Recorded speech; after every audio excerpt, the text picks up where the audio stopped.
असल में जो टेस्ट का रिज़ल्ट तो आपको मैंने आंसर कीज़ करेक्ट कर दी हैं, और जो एक मिनट, और जो टेस्ट का जो सॉल्यूशन है वो मैंने लास्ट ईयर का जो कराया था ना, मैंने 2 आवर डिस्कशन किया था एक एक क्वेश्चन को बहुत ज़्यादा डिटेल में। तो जो आपको जिस जिस क्वेश्चन में डाउट हो वो आप वीडियो में देख सकते हो जाके। अभी कोई छोटा मोटा आंसर की से रिलेटेड डाउट हो तो अभी डिस्कस कर सकते हो। पहले मैंने सोचा था मैं डिस्कस करा दूंगी आधा घंटा 40 मिनट लेके, लेकिन फिर मुझे लगा कि उतना डिटेल में मैं डिस्कस नहीं करा पाऊँगी। तो जो लास्ट ईयर का रिकॉर्डेड है मैं आपको सेंड कर दूंगी, वो बहुत अच्छे से इसमें एक एक चीज़ एक्सप्लेन कर रखी है मैंने। उसको आप देख लेना, जिस जिस क्वेश्चन में डाउट हो उस पर जंप करके लाइन वाइज मैंने डिस्कस करा रखे हैं। ठीक है। और तपस आपने कुछ अच्छा परफॉर्म नहीं किया खास, आपका तो सिलेबस छूटा हुआ है। संजना, मनदीप का भी ओके ओके था, और जुबैर ये आपने। नहीं छुटा हुआ मैम, हम्म। ये नहीं छुटा हुआ। अच्छा, ये वाला पोर्शन नहीं छूटा हुआ, तो और आप बेटर कर सकते थे। सुमन के अच्छे मार्क्स आए हैं। तपस आपको क्या हो गया, और जुबैर आपने बिल्कुल नहीं किया हुआ है linear. No ma'am, matrix portion किया था मैं। अच्छा चलो, मैट्रिक्स का टेस्ट है नेक्स्ट, देखते हैं। मेरा गलत ही आ रही है क्वेश्चन, सॉल्व नहीं हो रहा है। अच्छा चलो, एक बार वीडियो देख लेना और उसके बाद कोई भी डाउट आए तो मुझे बताना, और किस तरीके का मतलब सॉल्व करते टाइम क्या प्रॉब्लम आती है उस पर हम डिस्कस करेंगे। आज अभी मैं क्लास कराती हूँ आपको। ठीक है, ग्रुप थ्योरी स्टार्ट करते हैं।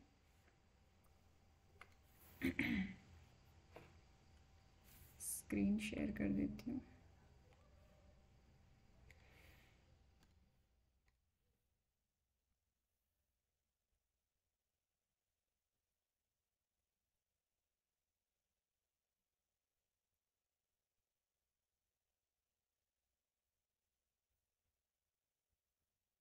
देखो, सबसे पहले हम कहाँ से स्टार्ट करेंगे। ग्रुप थ्योरी का भी जो बेसिक है वो क्या है, सेट है। पहले सेट आया, मैथ्स में पहले सेट आता है। कहीं से भी दुनिया के मतलब जो भी बेस है पूरा वो क्या है, सेट। सेट के बाद क्या आता है, मैपिंग्स आ जाती हैं, उनको हम मैप करते हैं, फंक्शंस आते हैं। अब ग्रुप थ्योरी में फंक्शंस क्या हैं, होमोमॉर्फिज्म सुना होगा, नहीं सुना तो उसको हम आगे जाके करेंगे।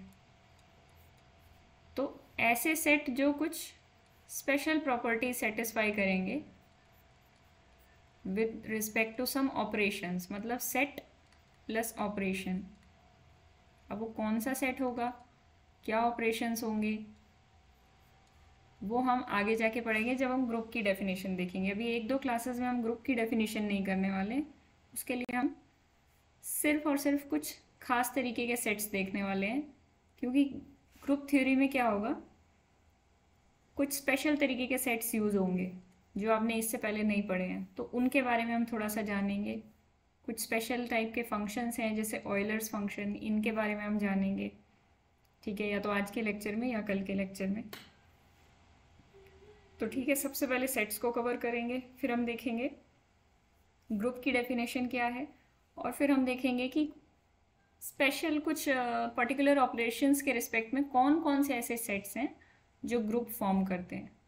ठीक है, फिर ग्रुप आएगा तो ग्रुप में भी अब वैरायटी आएगी, सब ग्रुप आएगा, नॉर्मल सब ग्रुप आएगा, कोशेंट ग्रुप आएगा, होमोमॉर्फिज्म आएगा। तो वो सब चीज़ें हम पढ़ते हुए चलेंगे, कुछ नया नहीं पढ़ेंगे, बस नए तरीके से पढ़ेंगे।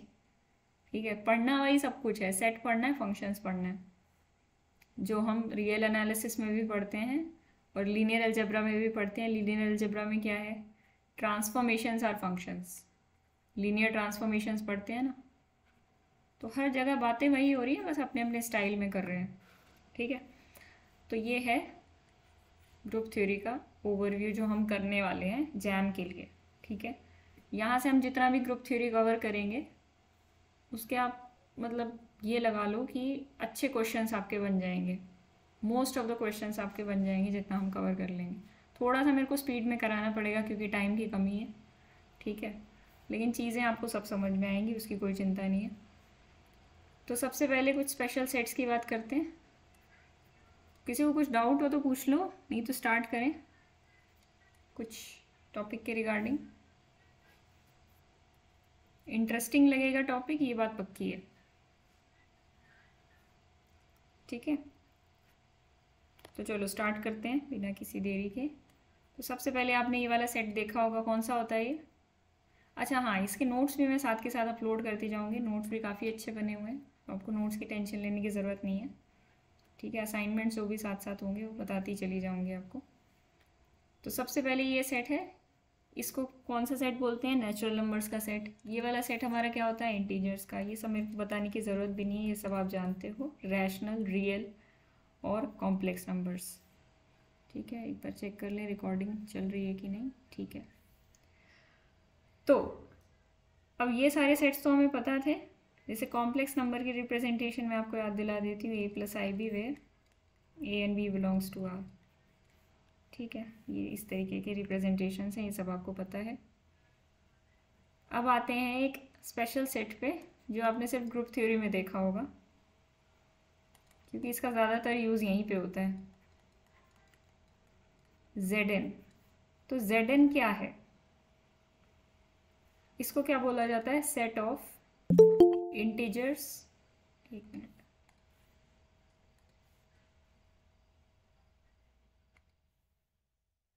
Set of integers modulo n। ठीक है, अब ये क्या है? क्या Zn के अंदर हम इंटीजर्स डाल रहे हैं या कुछ और डाल रहे हैं? ये क्या है? 0 to n - 1। जैसे अगर आपको Z4 लिखना है तो 0 1 2 3, लेकिन ये सेट रिप्रेजेंट किस चीज़ को कर रहा है? और ये Z के नीचे सब्सक्रिप्ट क्यों डाली हमने? क्या मतलब है इसका? देखो, ये सेट सिर्फ ऐसा नहीं है कि इसके अंदर हमने इंटीजर्स डाल दिए। इस सेट के अंदर ये एक पर्टिकुलर जो नंबर है ना, ये पूरी की पूरी क्लास को रिप्रेजेंट करता है। क्लास मतलब रिलेशंस पढ़े होंगे आपने, रिफ्लेक्सिव, सिमेट्रिक और ट्रांजिटिव। हमने कहा था जो रिलेशन इन तीनों से कंडीशंस को सेटिस्फाई करे वो क्या बन जाता है? इक्विवेलेंस। राइट। और इक्विवेलेंस रिलेशन को सेटिस्फाई करने वाले, मतलब इसके बेस पे हम अलग अलग क्लासेस बनाते हैं। अब क्लासेस यहाँ पे इन रिलेशंस को ज़्यादा पता करने की ज़रूरत नहीं है, मैं आपको एक्सप्लेन करती हूँ कि क्लासेस कैसे बनती है। देखो, जैसे मान लो हम Z4 की बात कर रहे हैं, इसके अंदर एलिमेंट्स हैं 0 1 2 3, इसके अंदर 4 क्यों नहीं है? ये सवाल वो हो तो सकता है। 0 4 इज इक्वलेंट टू 0, क्यों है वो ऐसा?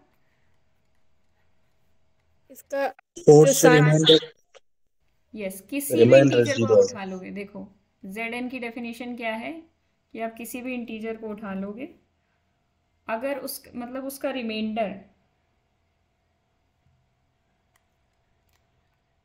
हम उसका रिमाइंडर चेक करेंगे when we are dividing by, एक सेकेंड,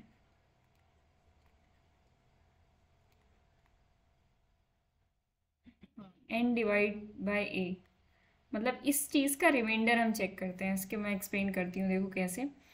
जैसे हमने 5 उठाया, अब 5 बिलोंग्स टू इंटीजर है, तो 5 को जब हम 4 से डिवाइड करेंगे, 5 को 4 से डिवाइड करने पर जो रिमाइंडर आता है वो क्या आता है? 1। ठीक है, तो 5 का मतलब इसके अंदर क्या है? 1 है। तो एक्चुअली ये नंबर नहीं है 1, 1 यहाँ पे एक पूरी की पूरी क्लास है। क्यों? और उस क्लास को हम ऐसे बार से डिनोट कर रहे हैं, देखो कैसे। मान लो हमने 7 लिया, 7 को हमने किससे डिवाइड किया? 4 से, और रिमाइंडर चेक किया, वो क्या आ रहा है? 3।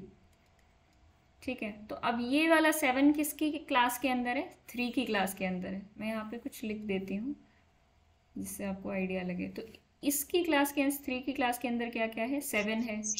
अब इसी मैम, तरीके से 11 है। बोलो। तो इसका मतलब मैम 3 की क्लास में सारे वो नंबर्स आएंगे, इंटीजर्स, जिनका रिमाइंडर 3 आता है मैम। 4 से डिवाइड करने पर 3 आ जाए। यस। तो जैसे 11 है, 11 को 4 से डिवाइड करेंगे, क्या रिमाइंडर आएगा? 4 2 जा 8, 3 रिमाइंडर आएगा। तो 11 इसकी क्लास में आ गया। इसी तरीके से 4 4 के गैप पे सारे आते चले जाएंगे, 15 19 एंड सो ऑन। इधर से हम देखेंगे तो -1 माइनस क्या आएगा यहाँ पे? -5 एंड सो ऑन। ठीक है, माइनस, हाँ ठीक है।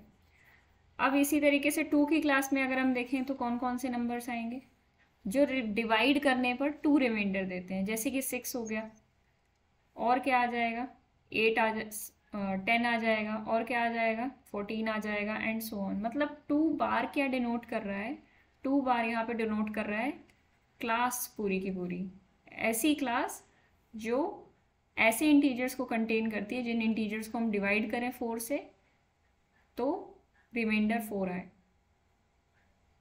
रिमाइंडर 2 आए, सॉरी। इसी तरीके से 1 की क्लास देखेंगे तो रिमाइंडर 1 वाले कौन से ऐसे इंटीजर्स हैं, वो उनकी सबकी कलेक्शन 1 के अंदर आ जाएगी। इसके अंदर 5 आ जाएगा, 9 आ जाएगा, 13 आ जाएगा, एंड सो ऑन। 0 के अंदर कौन कौन से आ जाएंगे, अब 0 रिमाइंडर देने वाले तो वही होंगे ना जो 4 से पूरे के पूरे डिवाइड हो रहे होंगे, तो यहाँ से आप सीधे गैस लगा सकते हो 4, 8, 12, मल्टीपल्स ऑफ 4।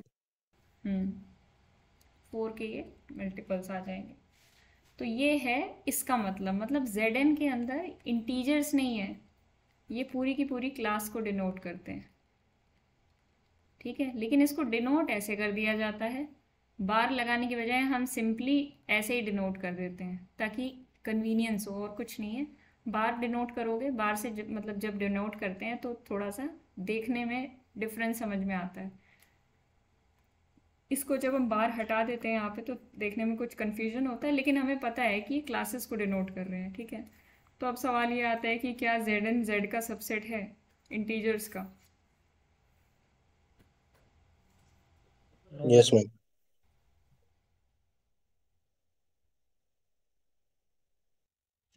कि इसको सवाल को अभी हम होल्ड पे रखते हैं और आगे जाके इसका आंसर देखेंगे, ठीक है। अच्छा सवाल है, सब लोग आएंगे क्लास में।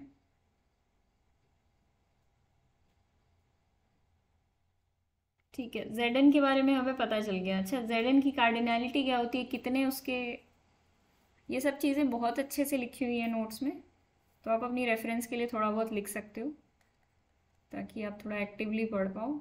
उससे ज़्यादा बहुत डिटेल में लिखने की आपको ज़रूरत नहीं है। Zn की कार्डिनैलिटी क्या होती है, कार्डिनैलिटी को हम ऐसे मॉड से डिनोट करते हैं। Zn की कार्डिनैलिटी कितनी है, 0 से स्टार्ट होकर n-1 तक के सारे एलिमेंट्स आते हैं, यानी कि n है उसके अंदर एलिमेंट्स, ठीक है। बहुत ही ईजी सा बात है। अब ये सवाल आता है कि क्या 1/3 Z5 से बिलोंग करेगा?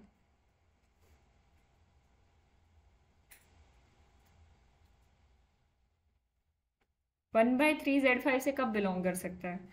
अगर Z5 से कोई ऐसा एलिमेंट निकल कर आए x सच दैट 1/3 ऐसे रिप्रेजेंट किया जा सके, है ना। मतलब 1/3 किसी न किसी x बिलोंग्स टू Z5 के बराबर हो जाए, क्या ऐसा हो सकता है? अगर हम देखें तो मैं इसको लिख पाऊंगी 1 = 3x। क्या ऐसा कोई x बिलोंग करता है Z5 से सच दैट 3 × x = 1 हो जाए? एक्चुअली ये 1/3 का मतलब 1/3 देख के आपको रैशनल्स इरेशनल्स की याद आ रही होगी, पर 1/3 का मतलब सिंपली यहाँ पे 3 इनवर्स है। क्या 3 का इनवर्स Z5 में है? अब ये इनवर्स भी कौन सा है, एक तरीके से मल्टीप्लिकेटिव इनवर्स है। मल्टीप्लिकेटिव इनवर्स का क्या मतलब होता है, जैसे 3 को उसके 3 को इनवर्स हम से क्या मल्टीप्लाई मल्टीप्लाई करेंगे तो करेंगे आइडेंटिटी आ तो जाएगी, 1 आ जाएगा। मल्टीप्लिकेटिव आइडेंटिटी आ जाएगी। 3 × 3 इनवर्स मल्टीप्लिकेटिव आइडेंटिटी आना चाहिए। यहाँ पे क्या है, वो 1 है, हम 2 होगा मल्टीप्लिकेटिव मैम। आइडेंटिटी। एग्जैक्टली, तो कौन सा वो x होगा जो 1 3 से मल्टीप्लाई करके 1 देता है, बताओ। 2 मैम।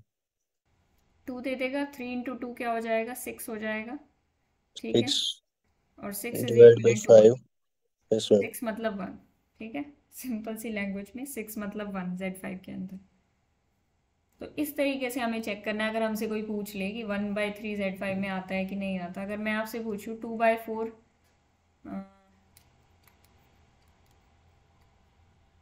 हाँ मतलब 2/4 Z5 में आता है कि नहीं आता, ये चेक करो। तो अब देखो कि यस मैम। देखो आएगा। हम इसको 1/2 लिख के भी कर सकते हैं। इसको 1/2 तब लिख सकते हैं हम, 2 = 4 × x आएगा ये। अगर हम यहाँ पे 2 इनवर्स से मल्टीप्लाई कर पाए, मैं इसके बारे में डिटेल में आऊँगी अभी कि हम ये कब कर सकते हैं, इसको 1/2 कब लिख सकते हैं और कब नहीं लिख सकते, ठीक है। अभी मैं उसी पे आने वाली हूँ। अभी आप इसी को चेक करो, 2 = 4x। ऐसा कौन सा एलिमेंट है Z5 के अंदर जिसको मल्टीप्लाई करके हमें 2 मिल जाए 4 से? मैम 3। 4 3 = 12, एग्जैक्टली। 12 को जब आप डिवाइड करोगे 5 से तो रिमाइंडर क्या आ जाएगा? 2 आ जाएगा, ठीक है। तो 2 = 4x सेटिस्फाइड, मतलब 2/4 बिलोंग्स टू Z5। अच्छा, अगर ये पूछ लिया जाए 2/3 बिलोंग्स टू Z6, इसको चेक करो फटाफट।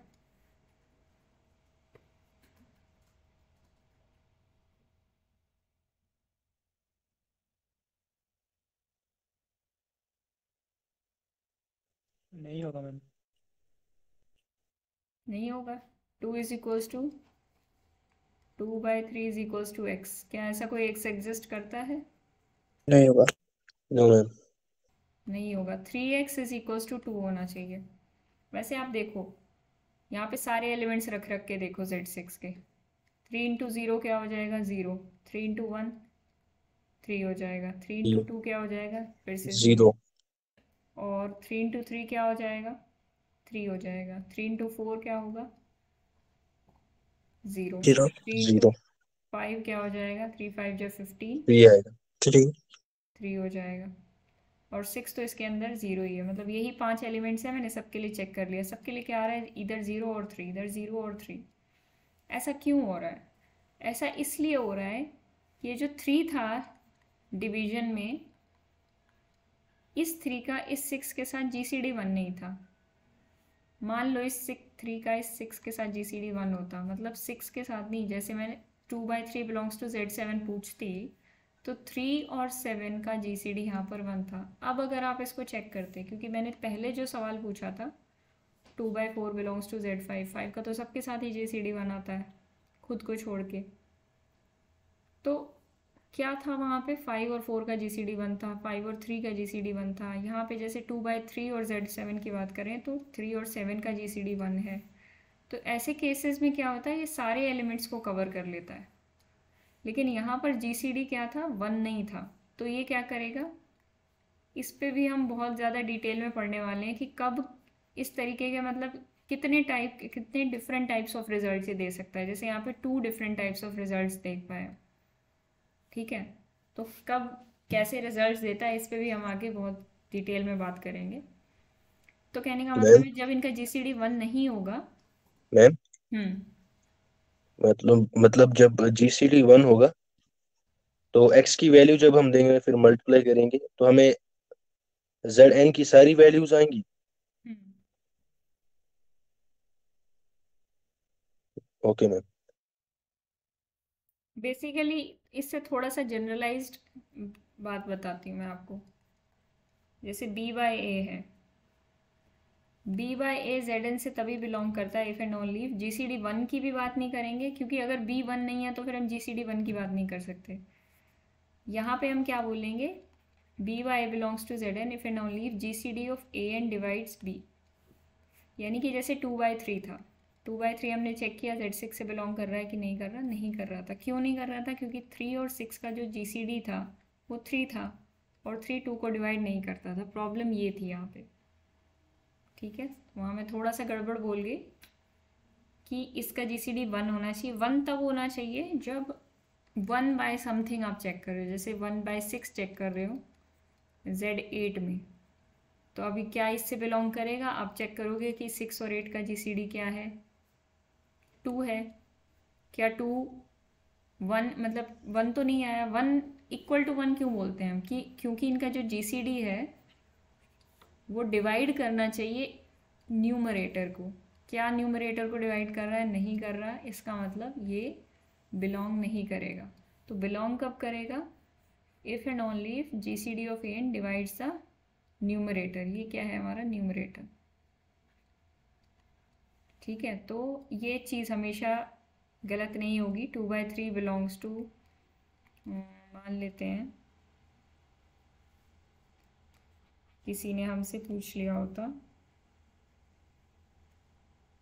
3/6 बिलोंग्स टू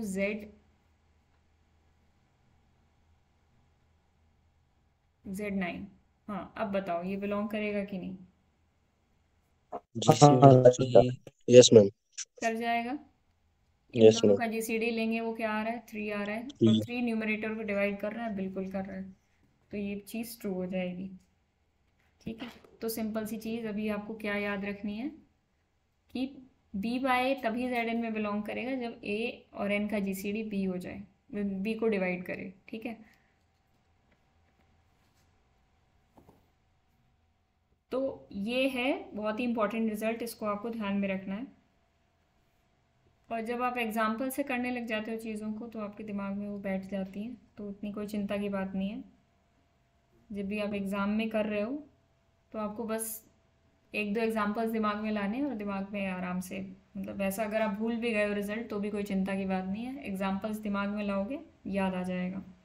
ठीक है, अब हम 1-1 मैपिंग के बारे में थोड़ा सा इंट्रोडक्शन लेते हैं कि 1-1 मैप क्या होता है। आज तक हमने जो 1-1 मैपिंग के बारे में पढ़ा है उस पर थोड़ा सा रिसर्च करते हैं। अगर मैं आपको 2 सेट्स दूँ इंटीजर्स से इंटीजर्स तक और पूछूं आपसे कि क्या ये 1-1 मैपिंग है, तो आप क्या बोलोगे?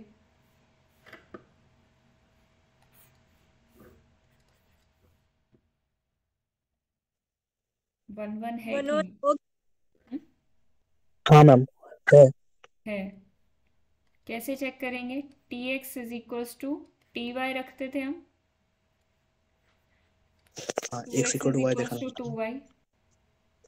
अगर इससे x is equals to Y आ जाता था तो हम क्या बोलते थे? 1-1 मैप है ना? तो यहाँ से हम क्या करते थे? x is equals to Y हमारा आ गया, हमने बोल दिया 1-1 मैप है। हाँ, अगर मैं ये वो पूछूं आपसे t फ्रॉम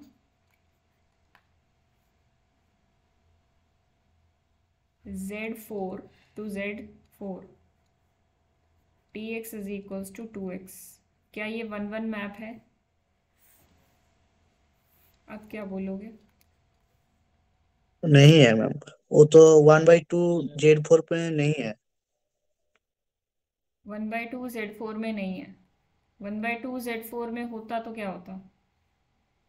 तब बिलोंग करता क्योंकि वो इन्वर्स हो जाता, तब हम्म, मल्टीपल करके 2 × 1/2 आइडेंटिटी 1 हो जाता, x इक्वल टू 1 y मतलब आप ये होता। कह रहे हो कि tx is equals to T Y करते, 2x is equals to 2y आता, तो यहाँ से हम 1/2 मल्टीप्लाई करते दोनों साइड और x is equals to Y आ जाता। और अब क्या अभी हम कैंसिल नहीं कर सकते इसको? 2x is equals to 2y से direct x equal to Y नहीं लिख सकते? नहीं, टू मैम, इन्वर्स। 1/2 इनवर्स देखना पड़ेगा। एग्जैक्टली। तो यही बात मैं आपको समझाना चाहती थी कि ये ऐसे कैंसिल नहीं होते हैं, ये ऐसे कैंसिल नहीं हो गए कि कहीं भी हमने उठाया 2x is equals to 2y देखा और 2 और 2 कैंसिल कर दिया। ये कब कैंसिल होते हैं? जब एक्चुअली कैंसिल नहीं होते, हम क्या करते हैं? इनवर्स ऑफ 2 मल्टीप्लाई करते हैं। अब इनवर्स ऑफ 2 z में क्या 1/2 मिलेगा? 2 का इनवर्स। नो मैम, तो देखो इसमें एक और तरीका है, 2, साइड में देखो। हाँ, 2x minus 2y is equals to 0। ठीक है, ये कर सकते हैं हम, यहाँ पे आ गए, इससे स्टेप 2 में आए, 2x minus 2y is equals to 0, तो 2 को कॉमन लोगे तो क्या हो जाएगा? 2 into x minus Y is equals to 0। अब एक चीज़ होती है इंटीग्रल डोमेन। ठीक है, इंटीग्रल डोमेन का मैं छोटा सा इंट्रोडक्शन देती हूँ। इंटीग्रल डोमेन के अंदर क्या होता है, वैसे ये टॉपिक आता है रिंग थ्योरी के अंदर, पर यहाँ पे आपको एक लाइन की चीज़ है, आपको समझ में आ जाएगी। कोई भी चीज़, कोई भी सेट, कोई भी मतलब सेट विद ऑपरेशन, मतलब एक सेट जो कुछ ऑपरेशंस के रिस्पेक्ट में प्लस डॉट जो भी है, उसको हम आईडी इंटीग्रल डोमेन कब कहते हैं? अगर without A zero into B divides. करें, आप लोगों ने बीएससी में पढ़ा भी होगा, अगर ए इंटू बी 0 आ रहा है, इसका मतलब ये होना चाहिए कि या तो ए 0 हो या बी 0 हो। ऐसा नहीं है कि दो नॉन ज़ीरो की प्रोडक्ट 0 आ जाए। अब आप कहोगे कि दो नॉन ज़ीरो की प्रोडक्ट 0 कभी आती भी नहीं है, पर आती है। मैट्रिसेस में आती है। देखो Z6 में आती, हाँ मैट्रिसेस में आती है। मैट्रिसेस का भी एक सेट ले सकते हो, उस पर भी ऑपरेशंस डिफाइन कर सकते हो। बहुत अच्छा एग्जांपल दिया है कि मैट्रिसेस के अंदर आती है। मैट्रिसेस के अंदर एडिशन और जो भी मैट्रिक्स मल्टीप्लिकेशन है वो डिफाइन करके आप बोल सकते हो कि दो मैट्रिसेस आप लोगे M1 M2, उनकी प्रोडक्ट ज़ीरो आ सकती है जबकि दोनों नॉन ज़ीरो होंगी। ठीक है, तो मैट्रिक्स क्या है, इंटीग्रल डोमेन कभी नहीं बनेगी। सेट कोई भी हो सकता है, सेट ज़रूरी नहीं है कि नंबर्स का सेट हो, सेट किसी भी एलिमेंट्स का हो सकता है, जैसे यहाँ पे मैट्रिक्स का सेट हमने देखा। और Zn के अंदर कैसा हो सकता है, अभी आपने रिसेंटली Zn पढ़ा है तो थोड़ा सा एनालाइज करो इनको। इसके अंदर एलिमेंट्स होते हैं 0 1 2 3 4 5। क्या इसके कोई दो नॉन ज़ीरो एलिमेंट्स ऐसे होते हैं जिनकी प्रोडक्ट ज़ीरो आ जाए? ज़ीरो मतलब 6 आ जाए, 2 आ जाए, 6 का कोई भी मल्टीपल आ जाए।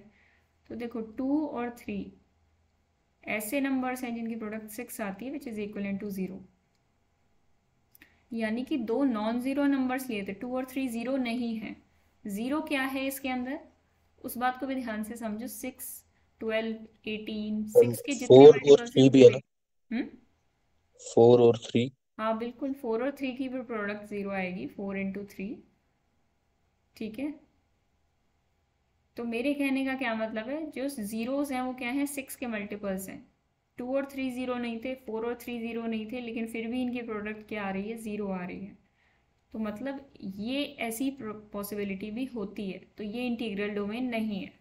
इंटीग्रल डोमेन के अंदर क्या होता है, अगर दो नंबर्स की प्रोडक्ट ज़ीरो आई है तो उनमें से पक्का एक ज़ीरो रहा होगा, क्योंकि दो इंटीजर्स को जब हम मल्टीप्लाई करते हैं, coming back to our example, उनमें से अगर प्रोडक्ट आप ज़ीरो बोल रहे हो, उनकी प्रोडक्ट ज़ीरो आ रही है, तो या तो पहला ज़ीरो होगा या दूसरा ज़ीरो होगा। अब 2 तो ज़ीरो नहीं है, इसका मतलब x माइनस वाई ज़ीरो होगा, क्योंकि हम उसको जानते ही नहीं हैं। x माइनस वाई ज़ीरो तभी होगा जब x और y इक्वल होंगे। तो एक ये तरीका भी आप अप्लाई कर सकते हो। समझ में आ गई बात? या तो आप 1/2 से मल्टीप्लाई कर देते दोनों साइड, या फिर ये तरीका हमने अप्लाई किया, तभी हम 1 1 प्रूव कर सकते हैं। यहाँ तक किसी को डाउट? Z4 में क्या करेंगे, सोचो। क्या Z4 एक इंटीग्रल डोमेन है? पहला सवाल। दूसरा सवाल, क्या Z4 के अंदर 2 का इन्वर्स एग्जिस्ट करता है? दोनों सवालों का जवाब देना है आपको।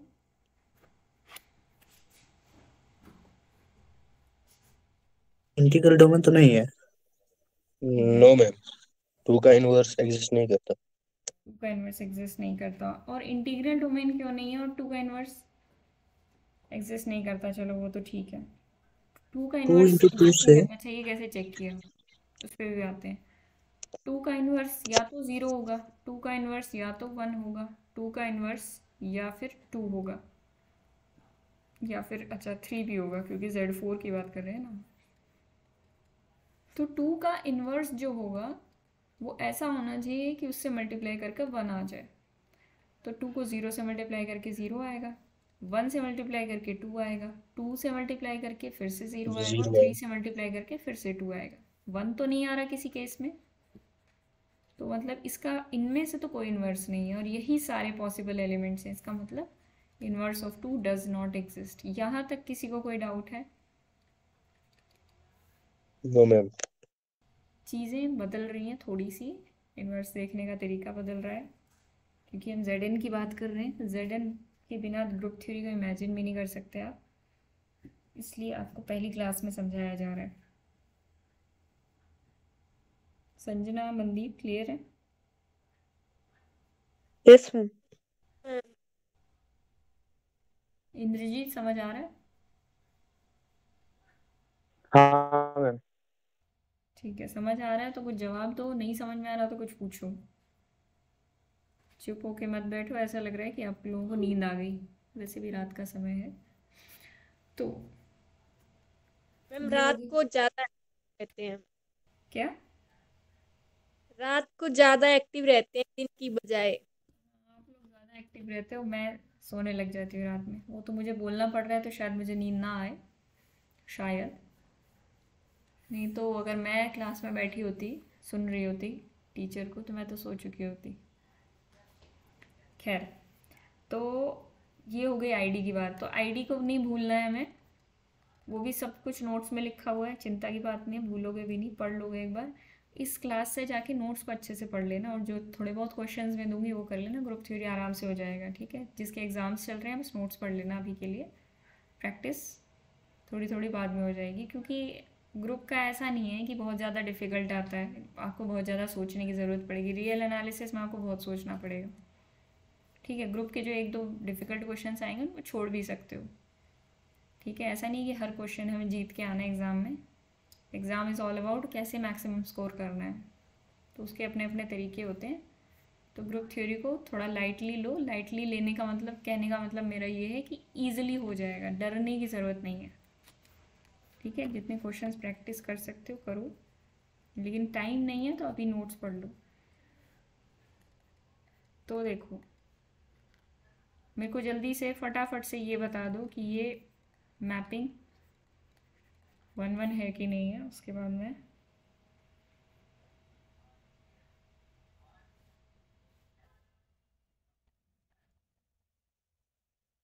बताओ। इंद्रजीत, पहला वाला 1-1 है कि नहीं?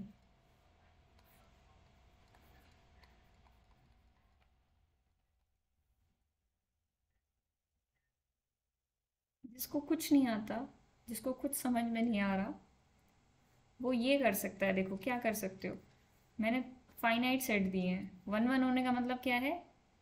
नहीं है मैम पहले वाला।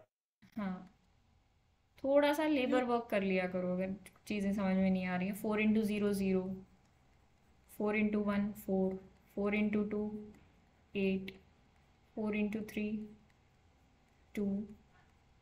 थोड़ा सा मुझे स्लाइड करना पड़ेगा, एक सेकेंड।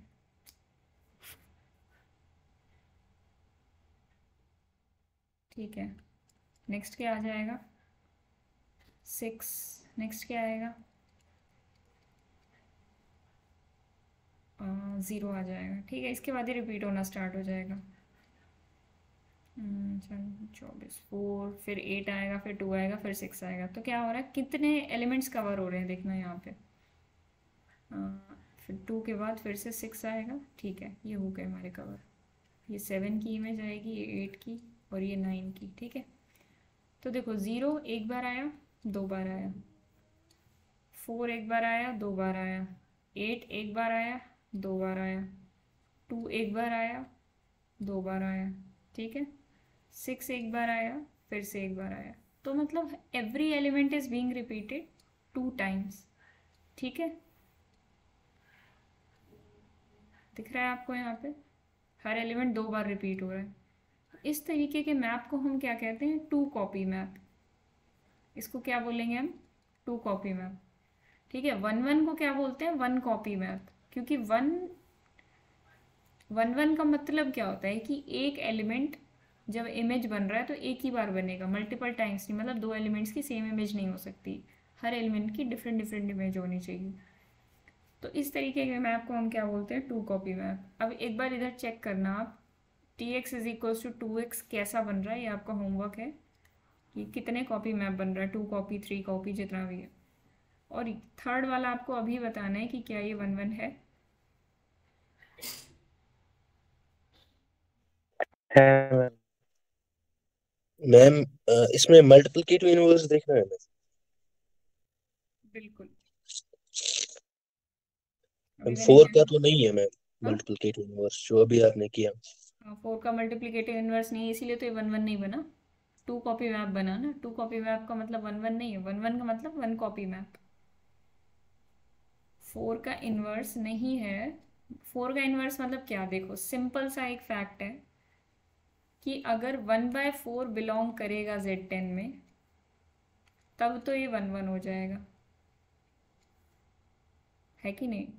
क्योंकि 1/4 बिलोंग करेगा तो आप क्या कर सकते हो? देखो सिंपल आइडिया, एकदम लॉजिकल आइडिया है। Tx = Ty करोगे, 4x = 4y आएगा।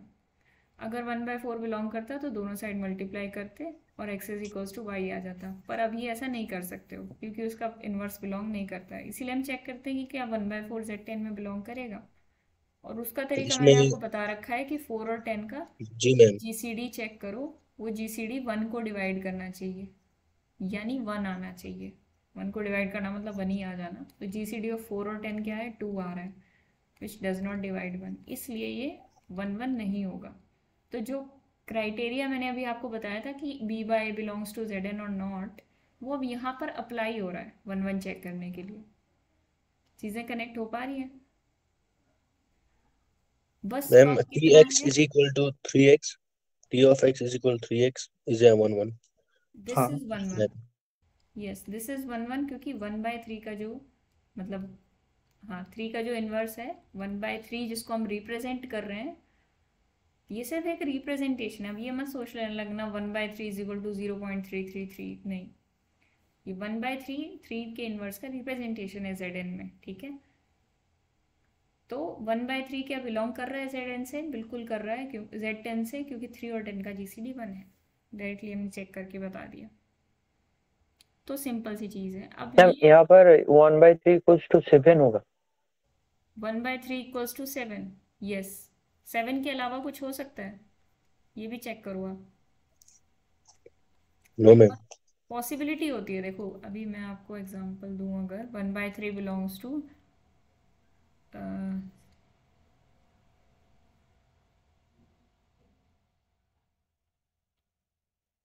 2/3, या फिर बोलें अगर हम 4/6,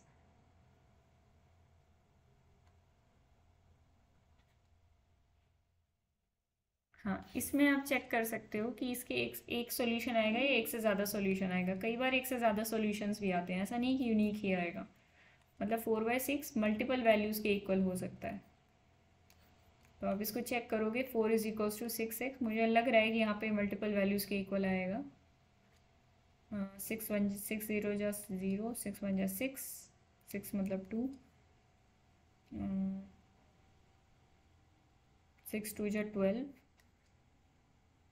6 3 जा 18। इस केस में नहीं आ रहा है, इस केस में सिंगल ही सॉल्यूशन आ रहा है, 3 आ रहा है, मतलब x इक्वल टू 3 इसका सॉल्यूशन बन रहा है। 6 3 जा 18, 18 मतलब 4। चलो मैं अभी ये एग्जांपल बताती हूँ ऐसा जिसमें मल्टीपल सॉल्यूशंस भी हो सकते हैं इसके, तो ऐसा मत सोचो कि यूनिक ही होगा।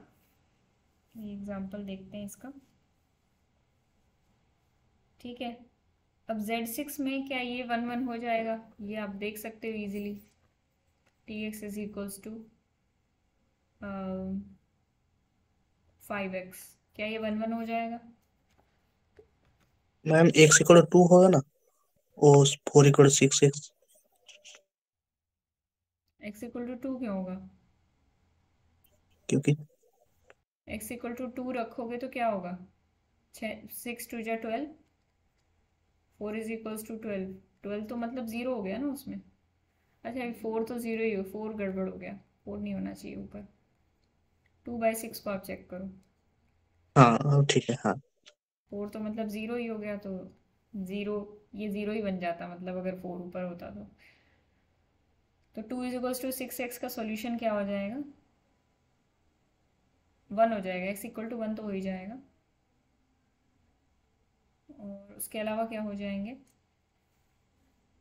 x equal to 1, x equal to 2 होगा, 6 2 जा 12, नहीं x इक्वल टू 3 होगा, 6 3 जा 3 18। होगा।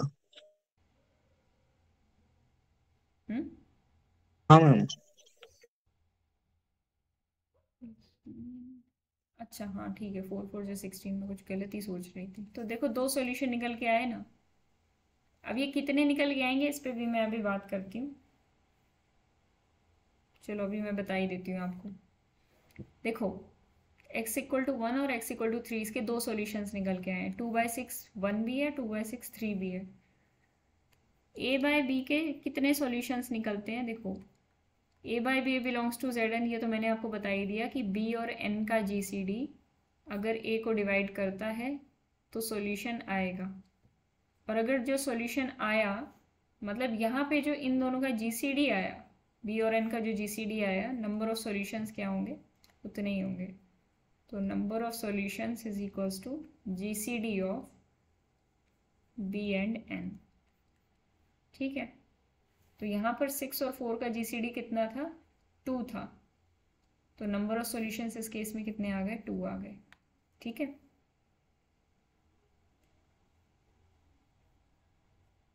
क्लियर है? जी मैम। ये सब बातें अच्छे से लिखी हुई है नोट्स में। आप रिवाइज करना है, जो पढ़ाया जा रहा है उस चीज़ को रिवाइज ज़रूर करना और नए नए क्वेश्चंस भी लेके आना नेक्स्ट क्लास में, ठीक है। ओके, अच्छा ये बता दो ज़रा, ये 1 1 है कि नहीं है? वैसे ये बहुत आसान है, इसको 1 1 चेक कैसे करोगे ये बताओ। सॉरी,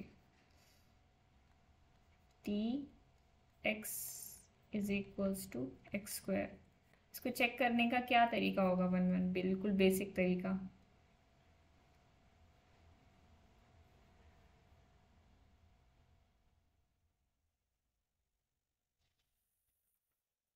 वही ma'am, f of x is equal to f of y. करेंगे तो क्या होगा? T x is equals to T y करेंगे तो क्या होगा? X square is equal to y square. अब क्या करेंगे? X square minus y square is equal to 0। अब x plus y into x minus y. अब बात ये नेचर आती है नंबर कि हाँ, अब क्या करें? इंटीग्रल डोमेन तो नहीं है। मैम जेड होता है मैम। ये इंटीग्रल डोमेन है कि हमें डोमेन वाली चीज़ को चेक करना है, ये आईडी है कि नहीं, इंटीग्रल डोमेन है कि नहीं। वैसे तो दोनों ही नहीं इंटीग्रल होगा। डोमेन है। नेचुरल नंबर्स का सेट कैसे होगा मैम? मैम दो नेचुरल्स का प्रोडक्ट तो 0। हाँ तो एक तो एक 0 होना पड़ेगा। डोमेन को ही करना है या मैम आईडी तो नहीं होगा सेट ऑफ नेचुरल नंबर्स, क्योंकि ये तो ग्रुप की प्रॉपर्टीज को ही पूरी को फॉलो नहीं करता इसको है। चेक करना है आईडी? हाँ आप बोलो। मैम ये होता है आईडी। इंटीग्रल डोमेन इसको चेक करना है, वही मैंने गड़बड़ कर दी। T x is equals to x square है ना, तो इधर वाला एलिमेंट है, ठीक है। हाँ वो भी ठीक है मनदीप की बात, वो तो लेकिन एडवांस बात है, उस पे बारे में हम बात नहीं करेंगे। लेकिन इंटीग्रल डोमेन का अभी हम बेसिक चीज़ जो रिलेट कर रहे हैं वो किससे रिलेट कर रहे हैं? सिर्फ A into B is zero if and only if A is zero और बी इज़ ज़ीरो। तो दो की प्रोडक्ट ज़ीरो है तो क्या हो एक जाएगा? 0 या तो एक एक्स इज 0 होना इक्वल्स टू पड़ेगा। माइनस वाई होना चाहिए या फिर x is equals to y होना चाहिए। तो क्यों, मतलब क्या दोनों ट्रू हो सकते हैं या कोई भी ट्रू नहीं होना चाहिए, या कोई एक ट्रू हो सकता है? X is equals to minus y जब होगा, और ये एक्स नहीं और वाई कहाँ से आ रहे हैं पहले ये ध्यान दो। एक्स मैम, और वाई नेचुरल नेचुरल से आ रहे हैं, तो अगर नेचुरल से आ रहे हैं तो x is equals to minus y का क्या ही मतलब है? हाँ पॉसिबल वो तो नहीं, नहीं होगा। पॉसिबल है ही नहीं पॉसिबल, क्योंकि ज़ीरो के लिए पॉसिबल हो सकता है ये, वो भी नहीं है, नेचुरल्स के अंदर ज़ीरो नहीं होता, तो ये कभी नहीं हो सकता। तो इसका मतलब ये होगा पक्का। तो यही तो आप चाहते थे, T x is equals to T y लेके चले और यहाँ तक पहुँच गए, ठीक है। अब यही आपका होमवर्क है, वैसे तो क्या ही होमवर्क है, बहुत इजी है। सेम क्वेश्चन अगर आपको इस पे दे दिया जाए तो आप क्या बोलोगे, या फिर एन टू एन दे दिया जाए, या फिर N to Z Z to N दे दिया जाए, तो इन केसेस में क्या बोलोगे आप? T x is equals to x square 1 1 है या नहीं? वो मैम जेड से जेड वो तो नहीं होगा। जेड से जेड नहीं होगा, अच्छा। दो इमेज होंगे मैम। कौन सा वाला होगा इसमें से बताना ज़रा। जेड से जेड तो नहीं होगा, ठीक है। नेचुरल नंबर से नेचुरल नंबर होगा। नेचुरल से नेचुरल होगा। जेड से नेचुरल नहीं होगा। जेड से नेचुरल भी नहीं होगा क्योंकि -1 और 1 दोनों सेम पर ही मैप कर रहे हैं, हाँ हाँ। ठीक है। चलो अब एक नई चीज़ देखते हैं जो बड़ी इम्पॉर्टेंट है, जिसके बिना आपका काम नहीं चल सकता। मैं एक सेट डिफाइन कर रही हूँ, x belongs to natural, cardinality वाला एक सेट डिफाइन कर रही हूँ। चलो, x belongs to natural such that 1 less than equal to, देखो मैप कैसे डिफाइन किया मैंने, टी एन करके, ठीक है। ये मैप होता है नेचुरल से लेकर नेचुरल्स तक, ठीक है। नेचुरल डालोगे नेचुरल मिलेगा, क्योंकि कार्डिनैलिटी है, वैसे भी नेचुरल मिलने वाला है, अब आपका दिमाग में आ सकता है कि कार्डिनैलिटी है तो ज़ीरो भी हो सकती है, पर ये नहीं होगी, इसकी डेफिनेशन ही ऐसी बनाई गई है।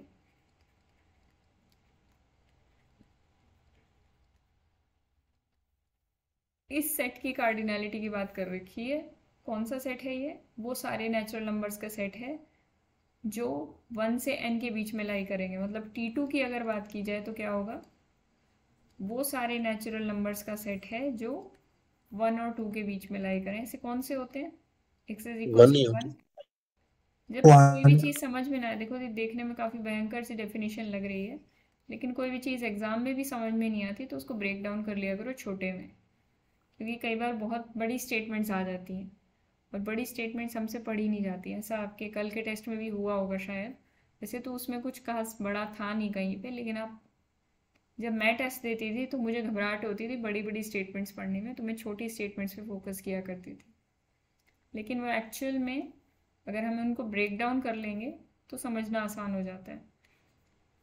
तो GCD of x comma n, मतलब n यहाँ पर 2 है, इक्वल टू 1। मतलब इन्होंने ये बोल रखा है कि 2 से कम वाले वो सारे नेचुरल नंबर्स लो, 2 से कम वाले वो सारे नेचुरल नंबर्स जिनका 2 के साथ GCD 1 आता हो।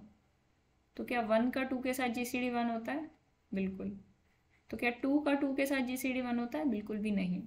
तो इसका मतलब इस T2 के अंदर क्या एलिमेंट्स आएंगे? T2 वैसे कार्डिनैलिटी वाला सेट है, पर मैं थोड़ी देर के लिए कार्डिनैलिटी गायब कर देती हूँ। तो T2 के अंदर क्या एलिमेंट्स आएंगे?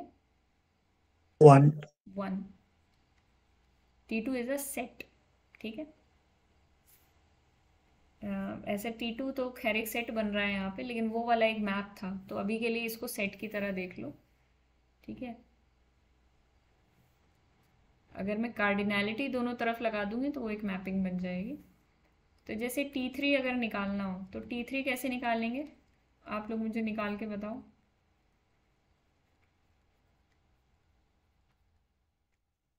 1 2 3 के साथ किस किस का GCD 1 आएगा? 0 1 का और 2 का। 1 2 और 3 में से 3 और 1 का GCD 1 है, यस। 3 और 2 का GCD 1 है, यस। 3 और 3 का GCD 1 है, नो। अपने साथ तो कभी GCD 1 होगा भी नहीं। तो T3 के अंदर आप क्या लिख दोगे? 1, 2। इसी तरह T4 के अंदर क्या आएगा? अब आप डायरेक्टली बता सकते हो। T4 के अंदर क्या आ जाएगा? 1 आएगा, बिल्कुल आएगा। 2 आएगा, 1 से 4 तक हमें सबको चेक करना है। 2 आएगा, नहीं, ठीक है, ये प्लेस खाली छोड़ देते हैं। 3 आएगा, हाँ आएगा। 4 आएगा, नहीं आएगा, ठीक है। तो इसके अंदर क्या आया एलिमेंट्स? 1 और 3। ये बात सबको क्लियर हो गई? हाँ मैम। अच्छा, अगर मैं पूछ लूँ T400 के अंदर एलिमेंट्स बताओ, बता दोगे? हाँ मैम। हाँ मैम, तो बताओ सारे एलिमेंट्स। टाइम लगेगा। मुश्किल हो जाए। टाइम लगेगा। नहीं मैम, नंबर नंबर है, इसका फॉर्मूला एक होता है। वो फाइन का डेफिनेशन है। लेकिन वो कार्डिनैलिटी के लिए डेफिनेशन है। 400 के लिए भी हम निकाल लेंगे एलिमेंट्स, पर इतनी ज़रूरत हमें है नहीं कि हम सारे एलिमेंट्स निकालें। मेन हमारा मोटिव ये होता है कि हम कार्डिनैलिटी निकालें, वो मैटर करती है, जिसको हम फाई एन बोलते हैं, ऑयलर्स फाई फंक्शन। तो जो टी एन यहाँ पे कार्डिनैलिटी डिफाइन कर रहे थे हम, नीचे वाला सब भूल जाओ, टीटा, उस नीचे मैंने कार्डिनैलिटी हटा दी थी, बस अब इसको याद रखो कि ये जो टी एन मैंने डिफाइन किया है, एक्चुअली इस टी एन को फाई एन बोला जाता है स्टैंडर्ड नोटेशन में। इसको बोलते हैं ऑयलर्स फाई फंक्शन, ठीक है। जो कहता है कि सिर्फ कार्डिनैलिटी बताओ हमें उन नंबर्स की जिनका n से छोटे, मतलब n से छोटे उन नंबर्स की फाई एन, 1 से लेकर n तक वो सारे नंबर्स जिनका GCD n के साथ 1 आए, ठीक है। तो अगर फाई 16 कोई निकालने को बोलता है तो हम वो वाले एलिमेंट्स निकालते हैं जिनका 16 के साथ GCD 1 आए, मतलब वो नंबर ऑफ एलिमेंट्स निकालते हैं। तो जैसे 515 है, इसमें आई थिंक आप चेक करोगे तो 1 आएगा, 2 आएगा, 4 मैम आएगा। 2 नहीं होगा, वो 15 है। GCD ठीक है 1 चाहिए ना, 1 2 4 फटाफट बताते जाओ। मुझे इसमें तो कार्डिनैलिटी लिखनी है, लेकिन एलिमेंट्स क्या क्या आएंगे? 1 2 4 6 नहीं आएगा, 7 9 5 6 नहीं 7 11 13 11 13 14 बस इतने आएंगे। तो कितने हो गए ये 8 एलिमेंट्स है, तो 515 की वैल्यू 8 आ जाएगी। ठीक है, अब ये एक एक एलिमेंट निकाल के फिर हम उनको काउंट करें, ये तरीका हो जाता है लंबा। ठीक है, तो इसका एक फॉर्मूला डिफाइन किया गया है, उस फॉर्मूले पे मैं सीधे आती हूँ कि फाई एन का फॉर्मूला क्या होता है, और कुछ बेसिक बातें करते हैं। क्लास कब तक लोगे मैम? ये रात को 1 बजे तक चलेगा, आज ही सारा ग्रुप थ्योरी खत्म कर दें। मैम चल तो जाएगा, मेरा ना कल एग्जाम है तो मैं लीव कर रही हूँ। अच्छा एग्ज़ाम है, वैसे 10:30 तक लूँगी, देख लो अगर आपको एग्ज़ाम है तो एग्ज़ाम के लिए पढ़ लो। ओके। ठीक है। तो 5pn क्या होता है, p⁻n। देखो इसका बड़ा सिंपल सा तरीका है, एक सेकेंड।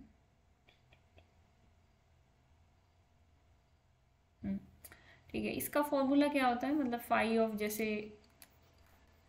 3 की पावर 4 निकालना है, तो इसका तरीका क्या है, इसका तरीका होता है p⁻n माइनस p⁻n-1, जिसको हम p⁻n-1 कॉमन लेके भी इस तरीके से भी लिख सकते हैं।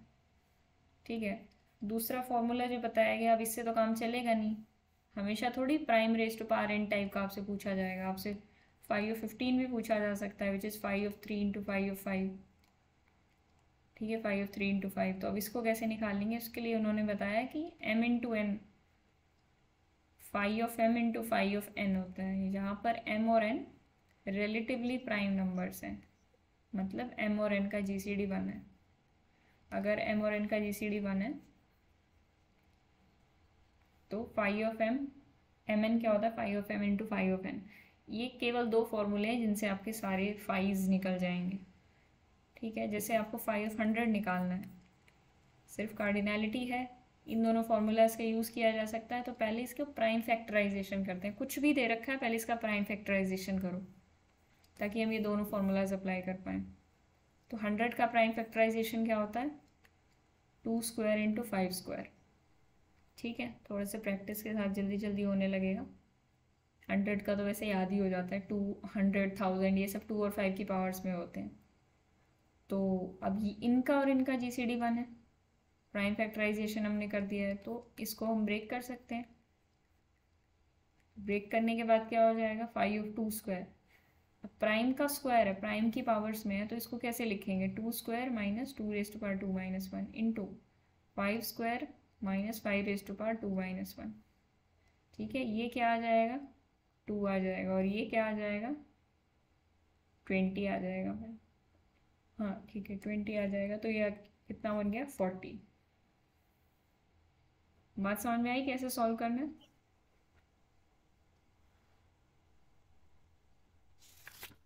Yes ma'am. तो एक एग्ज़ाम में पूछा गया था, CSIR नेट में शायद पूछा गया था ये क्वेश्चन, जो मैंने आपको डेफिनेशन बताई ना, इस तरीके से पूछा गया था, T/100 T/1000 निकालो। ठीक है, T/1000 ऐसे लिख के दिया गया था। अब ऑयलर्स 5 को लिख देता तो इजीली जज हो जाता कि अच्छा 5000 निकालना है, पर इस तरीके की नोटेशन में दे दिया तो बच्चे पढ़ के कंफ्यूज हो गए होंगे। ठीक है, वैसे डेफिनेशन है, लेकिन डायरेक्ट ये स्टेटमेंट दे दी कि T/1000 निकालो। ठीक है, T/1000 मतलब n को 1000 से रिप्लेस करके पूछ लिया, तो वो कई बार कंफ्यूजिंग हो जाता है, इसलिए हमारा कंसेप्चुअल क्लैरिटी होनी चाहिए कि दे क्या रखा है उन्होंने, उसी बात को घुमा फिरा के करेंगे, बस और कुछ नहीं है। अच्छा, अगर n > 2 की बात की जाए तो ये जो ऑयलर्स 5 फंक्शन होता है ये हमेशा इवन होता है। ठीक है, इसका मैंने प्रूफ भी दिया हुआ है कि क्यों ये इवन होता है, इसको आप पढ़ सकते हो जाके, अगर इंटरेस्ट हो तो, टाइम और इंटरेस्ट है तो आप इसको इजीली पढ़ सकते हो। ठीक है, n > 2 के लिए phi n हमेशा इवन होता है।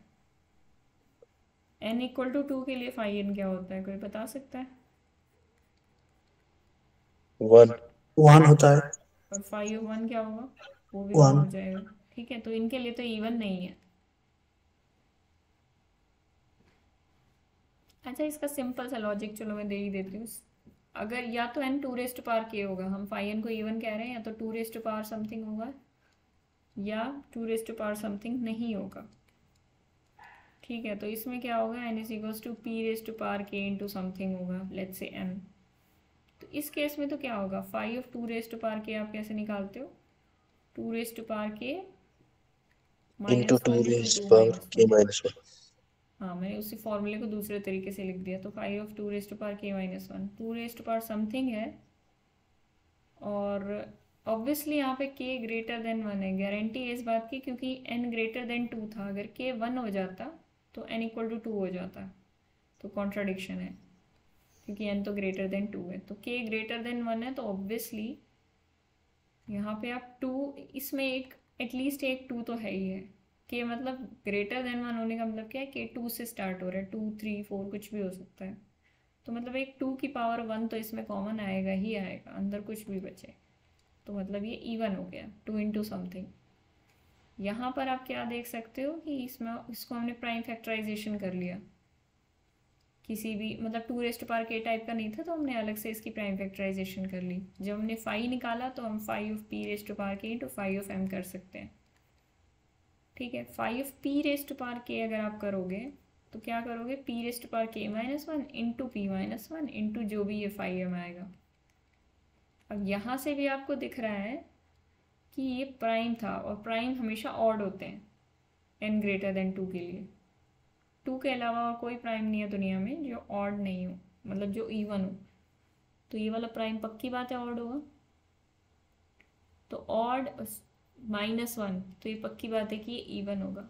इवन नंबर को दुनिया के किसी भी नंबर से मल्टीप्लाई कर दो, हमेशा आपको इवन मिलेगा। तो इन दोनों बॉक्सेस में जो ये नंबर पड़े हैं, इनसे मल्टीप्लाई करने पर भी फाइनल रिजल्ट आपका इवन आएगा। तो हमने 2 एक्सक्लूसिव केसेस डिस्कस कर लिए कि 2 रेस्ट पावर k टाइप का है या नहीं है। दोनों केसेस में ही फाई n हमेशा इवन आएगा। मैम हमेशा मतलब 2 रेज़ पावर k के फॉर्म में होगा? नहीं, केस बनाए हमने। केस 1 में बोला है कि या तो वो 2 रेस्ट पावर k टाइप का होगा या फिर नहीं होगा।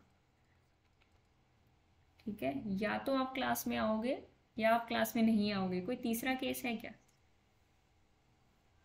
या तो आप ग्रुप थ्योरी की क्लास अटेंड करोगे डेली या नहीं करोगे। ठीक है, या तो आपका एग्जाम में क्वेश्चन निकलेगा या नहीं निकलेगा।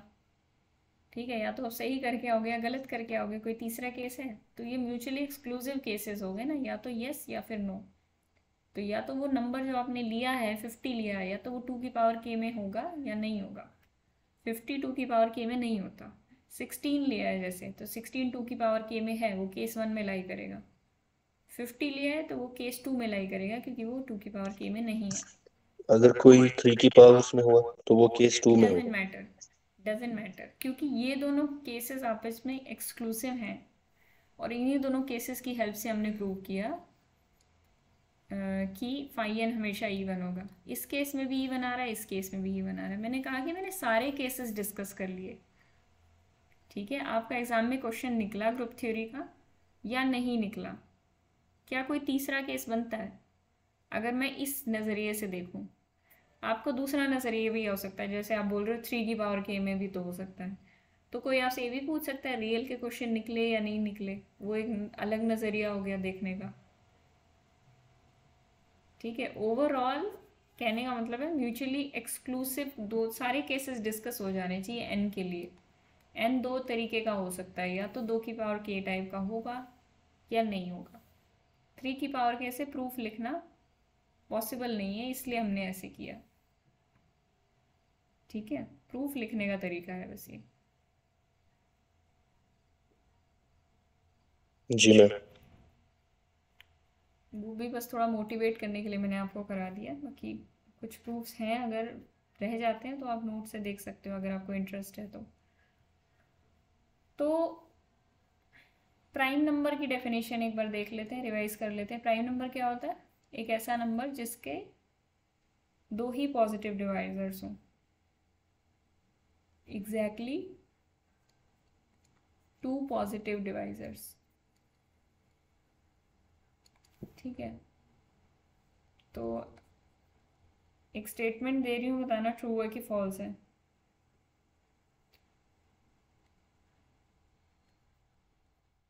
Seven has exactly 2 divisors. हाँ ट्रू। हाँ ट्रू।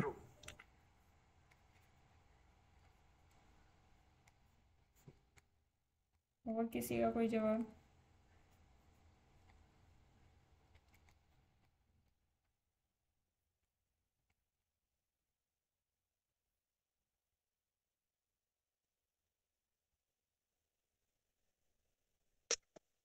ट्रू है मैम।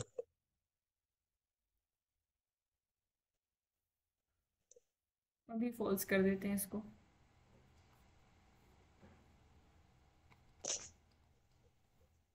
मैंने ऊपर बोला कि कोई प्राइम नंबर होता है तो उसके एग्जैक्टली 2 पॉजिटिव डिवाइजर्स होते हैं, पर नेगेटिव के बारे में तो कुछ नहीं कहा।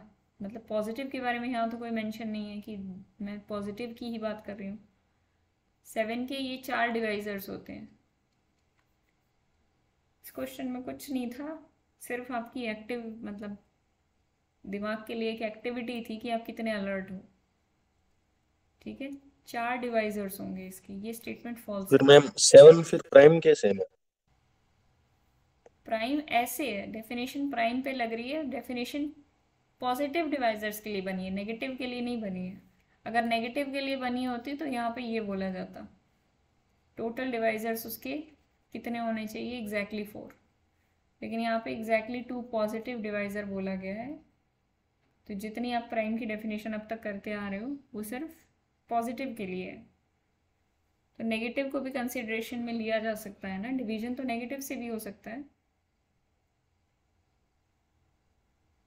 Yes ma'am. ठीक है, तो बस ये एक्टिविटी थी दिमाग के लिए और कुछ नहीं था। मुझे नीचे वाले क्वेश्चन का आंसर बताओ। 156। सोच लो, अभी टाइम है। इसे जो जितनी जल्दी बता सकता है ट्रिक इस्तेमाल करके वो बताए।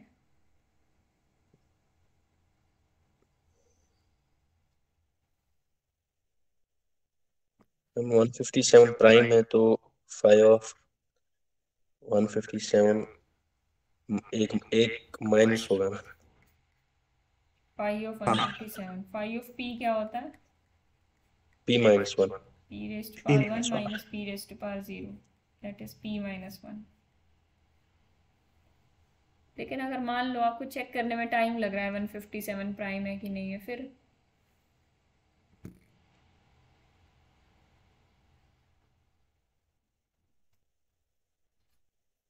मैम वो फिर फैक्टराइजेशन से करेंगे। और भी तरीका इसमें कोई अप्लाई किया जा सकता है बेस्ड ऑन दीज ऑप्शंस। अगर ऑप्शन इस तरीके के दे रखे हैं तो आप और भी दिमाग लगा सकते हो यहाँ पे।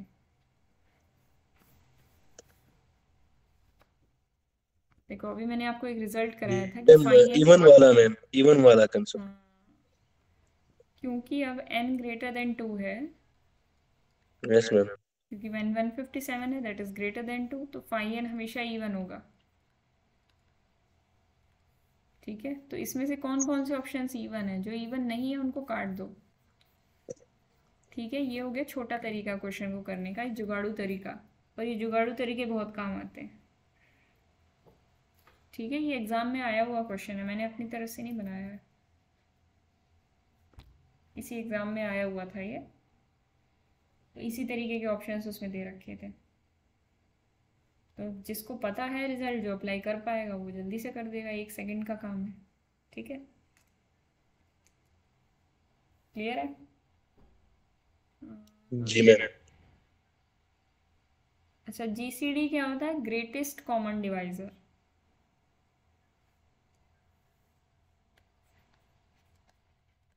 जैसे 0 और 1 का जीसीडी हम लेंगे तो 0 के डिवाइजर्स क्या क्या होते हैं? 1 0 को डिवाइड करता है, 2 0 को डिवाइड करता है। हाँ यस, क्योंकि 0 इज इक्वल्स टू 1 इंटू के हो जाता है ना, ऐसा के हमें मिल जाता है के बिलोंग्स टू इंटीजर। इंटीजर्स की बात हो रही है सारी अभी, ये मत सोचना कहाँ की बात कर रहे हैं, इंटीजर्स के अंदर ही सब बातें हो रही है। तो 1 divide 0 in integers, yes, because 0 is equals to 1 into k. अब ये के क्या हो सकता है, यहाँ पे के को हम 0 ले लेते हैं, ठीक है। इसका मतलब 1 डिवाइड 0 ट्रू है। इसी तरह 2 डिवाइड 0, एनी नंबर, कोई भी ए नंबर लोगे वो डिवाइड करेगा 0, ठीक है। तो 0 और 1, 0 के तो सारे इंटीजर्स डिवाइजर्स हो जाएंगे, लेकिन 1 के डिवाइजर्स क्या क्या है, प्लस और माइनस 1। तो 0 और 1 का जीसीडी क्या आ जाएगा, +1, -1 तो आएगा नहीं। ग्रेटेस्ट कॉमन डिवाइजर हमें देखना होता है, ठीक है। तो जीसीडी हमेशा क्या आता है, पॉजिटिव ही आता है, ग्रेटेस्ट कॉमन डिवाइजर देखने की वजह से। अच्छा, 0 और 0 का जीसीडी कैसे निकालेंगे,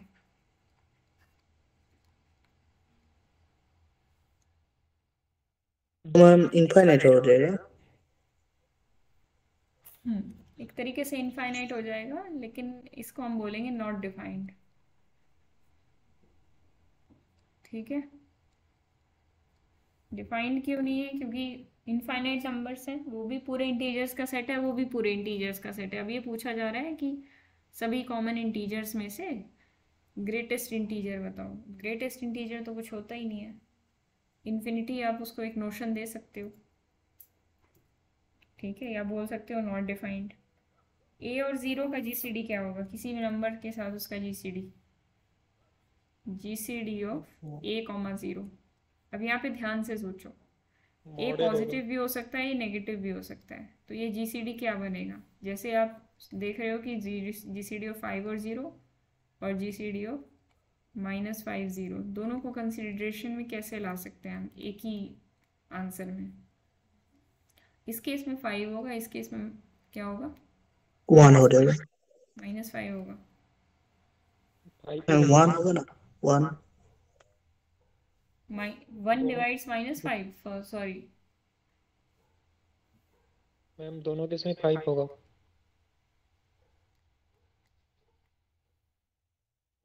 हाँ 5 तो डिवाइड करता है 0 को और -5 को, हाँ, ठीक इस है। केस में भी 5 होगा। हाँ तो इसका मतलब क्या हुआ, दूसरे केस में भी मॉड हो गया ना, दूसरे केस में एब्सोल्यूट वैल्यू ले ली, तो ए और 0 का जीसीडी मॉड ऑफ ए होगा, ऐसे आप जनरलाइज कर सकते हो, ठीक है। तो ये छोटी छोटी बातें हैं, ये देख लेना, कुछ अगर रह जाए इसमें तो नोट्स में से, बाकी मैंने सब करा ही दिया है। एक इम्पॉर्टेंट फॉर्मूला और है, नंबर ऑफ, जैसे 5 का सम निकालना है अगर आपको, कहने का मतलब 5 से छोटे, कोई पूछ ले 5 से छोटे और रिलेटिवली प्राइम नंबर्स, यानी कि नंबर ऑफ, सॉरी सम निकालना है, sum of positive integers less than n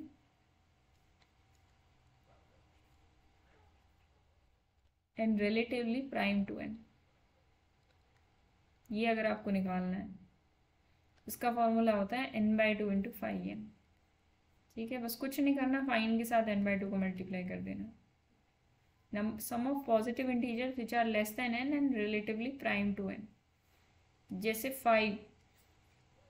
5 से छोटे वो सारे नंबर जिनका 5 के साथ जीसीडी बनाता है। पहले हम नंबर ऑफ दोज एलिमेंट्स निकाल रहे थे कि 5 ऑफ 5 का मतलब था 1, इसके अंदर कौन कौन से एलिमेंट्स आते थे, 1 और 5, सॉरी जीसीडी बनना 1 2 3 4, 1 2 3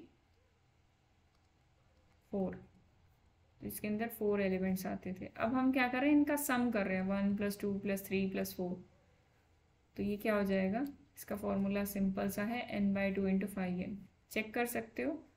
5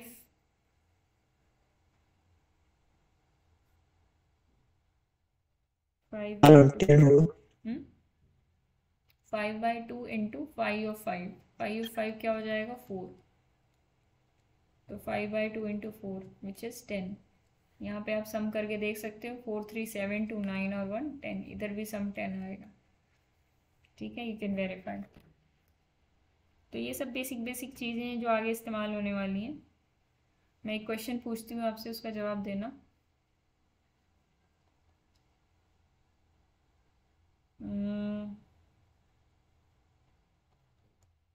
the sum of positive integers less than n and relatively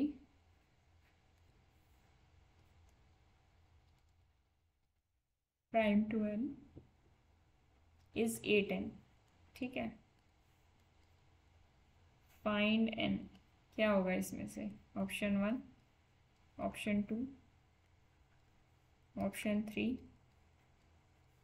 option 4 is 40। करो, 2 मिनट है।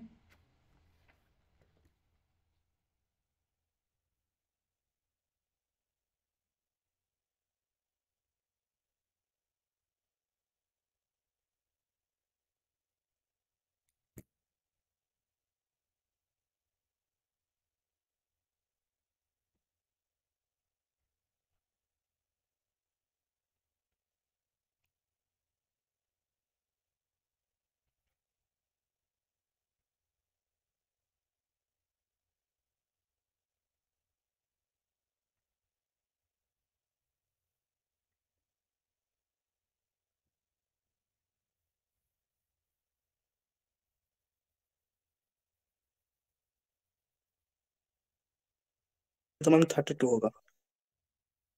32 आ रहा है।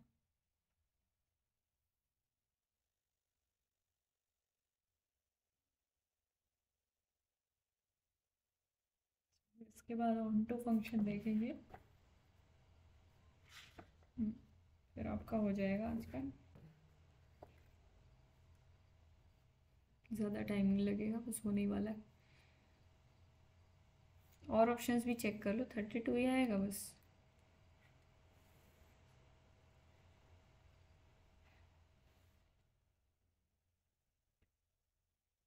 बाकी सबका संजना हो गया? मैम मैं नहीं हम करती। 40 भी होगा। 40 भी होगा। सुमन आपका? यस मैम, 32 और 40। ठीक है, चलो देखते हैं। The sum of positive integers less than n and relatively prime to n। हमें पता है ऐसे कौन से नंबर्स होते हैं, मतलब सम क्या होता है, फॉर्मूले से हमें पता है ये होता है, लेकिन इन्होंने क्या रखा है कि ये होगा, तो मतलब दोनों इक्वेट कर देंगे। तो यहाँ से हमारे पास 5 and 16 आ जाएगा। अब हमें नहीं पता वो कौन सा n है जिसके लिए 5 and 16 है। एक से ज़्यादा भी हो सकते हैं, जैसे कि आप लोगों ने बोला। तो इसीलिए ये क्वेश्चन ऑप्शन से करने वाला है। वो ऑप्शन में देखो 16, 5 of 16 तो 16 होता नहीं है, तो फर्स्ट ऑप्शन तो सरासर गलत है। 32 and 40। 5 of 32 क्या होता है? 2 raised to power 5, तो मतलब 2 raised to power 4 एक्चुअली। ठीक है ना, 2 raised to power 5 minus 2 raised to power 4 which is equals to 2 raised to power 4 common 2 minus 1 which is equals to 2 raised to power 4। मतलब 5 of 2 raised to power k 2 raised to power k minus 1 होता है, which is 16। ठीक है, 5 of 32 ये होता है। 5 of 64 क्या होगा? 5 of 64 होता है 32, तो 64 वाला भी नहीं होगा, मतलब सेकंड होगा, थर्ड नहीं होगा। और 5 of 40 भी निकाल के चेक कर लेते हैं। 5 of 40 हो जाएगा 2 cube into 5 which is equals to 4, मतलब 5 of 8 जो कि 4 आएगा, और 5 of 5 जो कि फिर से 4 आएगा, 16। राइट, सो फोर्थ ऑप्शन भी करेक्ट हो जाएगा। तो इसलिए ध्यान से करना है। ये क्वेश्चन इसीलिए पूछा गया था कि आप लोग एक क्वेश्चन लगा दोगे, मतलब एक ऑप्शन लगा दोगे और खुश हो जाओगे, पर ये एक से ज़्यादा ऑप्शन भी करेक्ट हो सकते हैं। तो 5 ऐसा नहीं है कि यूनिक है कोई, कहने का मतलब क्या ये 1-1 फंक्शन है? नो मैम, हाँ 1-1 नहीं है। क्यों नहीं है?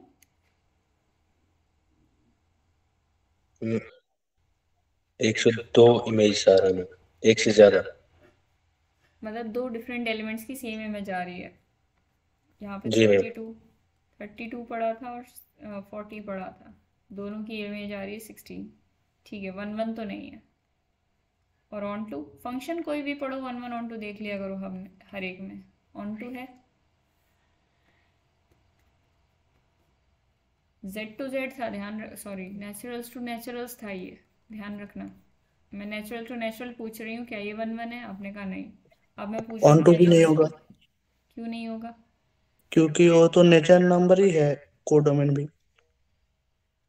तो मैम इमेज नहीं मिलेगा 97 और प्राइम नंबर का। प्राइम नंबर की प्री इमेज नहीं मिलेगी। जैसे 5 है तो 5 ऑफ समथिंग 5 नहीं हो सकता, ये कह रहे हो? Yes ma'am. इसका एक लाइन का लॉजिक भी दे सकते हो आप लोग। इवन 2 की पावर समथिंग फॉर्मेट में ही होगा ऑल टाइम। 2 की पावर समथिंग फॉर्मेट में नहीं बोलेंगे हम, क्योंकि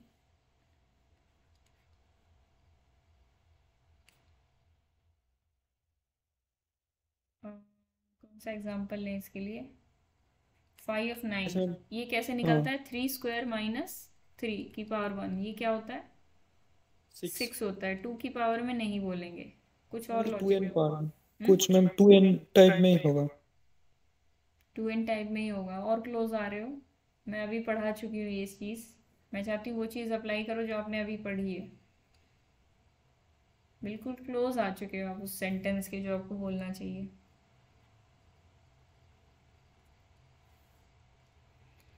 कि क्यों ये ऑन टू नहीं हो रहा है।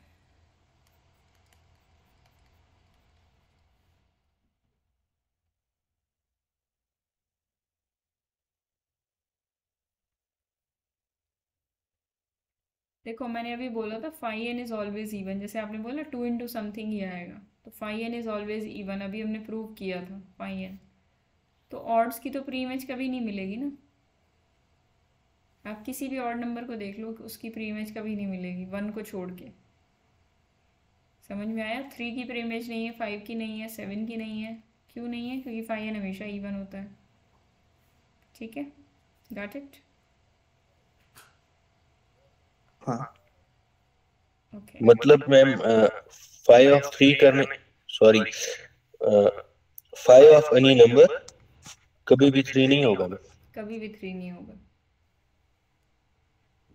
ठीक है, करके देख लेना चाहे इसको तो आप इजीली चेक कर सकते हो एक एक नंबर डाल के, क्योंकि 3 बहुत छोटा नंबर है तो छोटे एन सी आएंगे यहाँ पे। ठीक है ना? तो phi n is always even, वो स्टेटमेंट भी कितनी यूजफुल है। एक छोटी छोटी स्टेटमेंट बहुत ज़्यादा एप्लीकेबल होती है, किसी भी स्टेटमेंट को अंडर एस्टिमेट मत किया करो। ठीक है, चलो जल्दी से ऑन टू फंक्शन देखते हैं, अगर आपको कोई डाउट नहीं है तो फिर हम वाइंड अप करेंगे। क्या ये ऑन टू है? फिर से सवाल पूछते हैं, क्या ये ऑन टू है?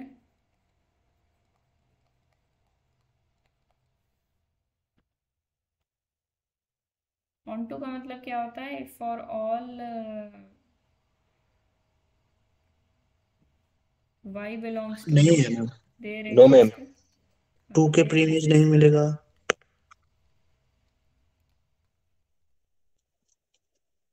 like that t of x is equals to y। ठीक है,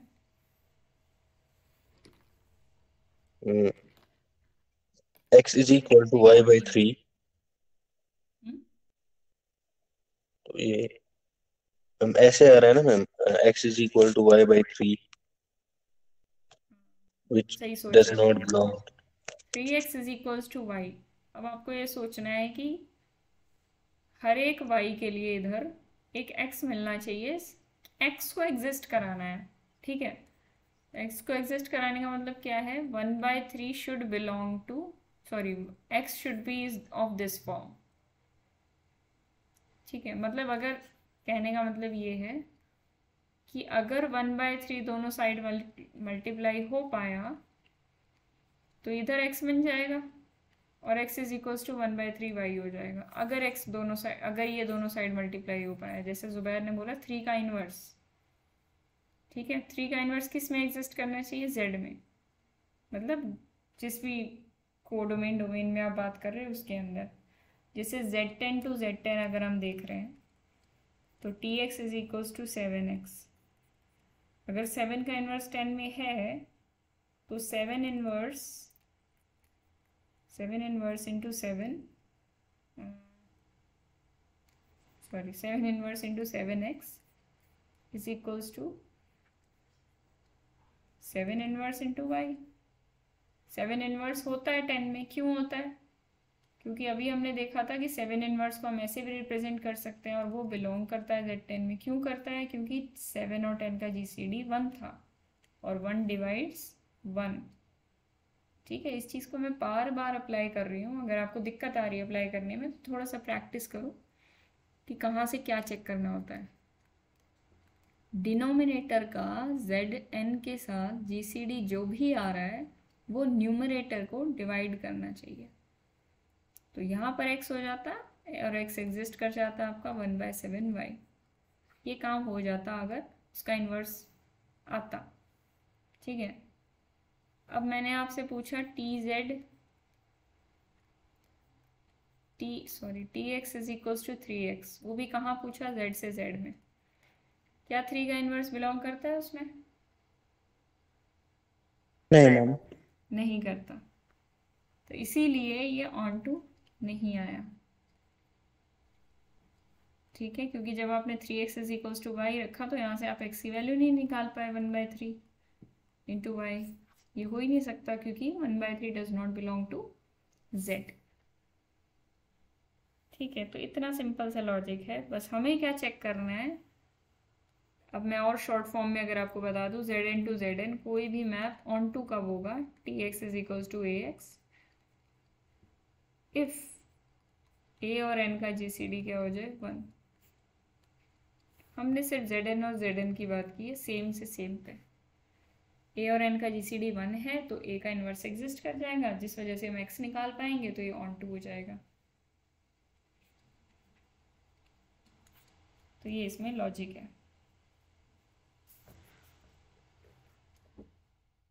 ठीक है, बाकी तो हम कल ही कंटिन्यू करेंगे। इसमें वो डिवाइड वाला कंसेप्ट नहीं है? बिल्कुल डिवाइड वाला कॉन्सेप्ट है। उसी कॉन्सेप्ट से जो मैंने आपको यहाँ समझाया वही कॉन्सेप्ट है कि ax is equals to Y.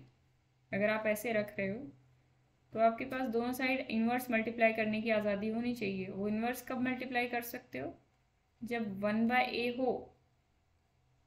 1/a किसके अंदर हो? Zn के अंदर होगा, तभी तो मल्टीप्लाई कर पाओगे। क्या है? वो तभी होगा जब 1/a Zn के अंदर तभी होता है ना, if and only if GCD of an is 1। मतलब जो मैंने शुरुआत से क्लास में कराया है सब चीज़ें रिलेट हो रही हैं। a और n का GCD अगर 1 होगा तभी तो 1/a बिलोंग करेगा।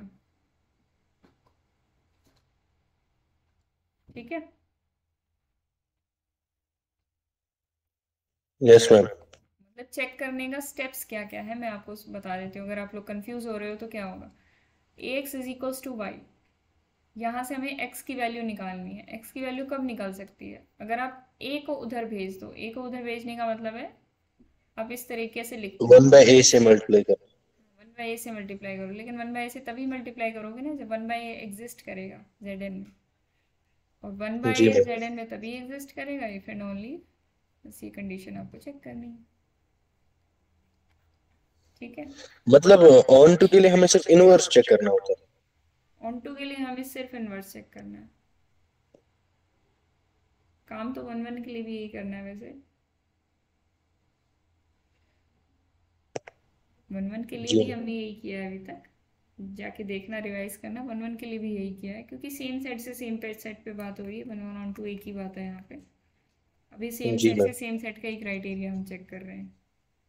ठीक है, और इससे ज़्यादा आपका स्कोप है भी नहीं, आएगा तो इतना ही आएगा। तो आराम से इसको चेक करो। तो आपने आज एक नई चीज़ सीखी कि GCD ऑफ an बहुत इंपॉर्टेंट रोल प्ले करता है, मतलब डिनोमिनेटर और Zn का GCD। ठीक है, किसी एलिमेंट की बिलोंगिंगनेस चेक करनी हो, 1/1नेस चेक करना हो, या ऑन टूनेस चेक करनी हो, तो ये बहुत इम्पोर्टेंट रोल प्ले करता है।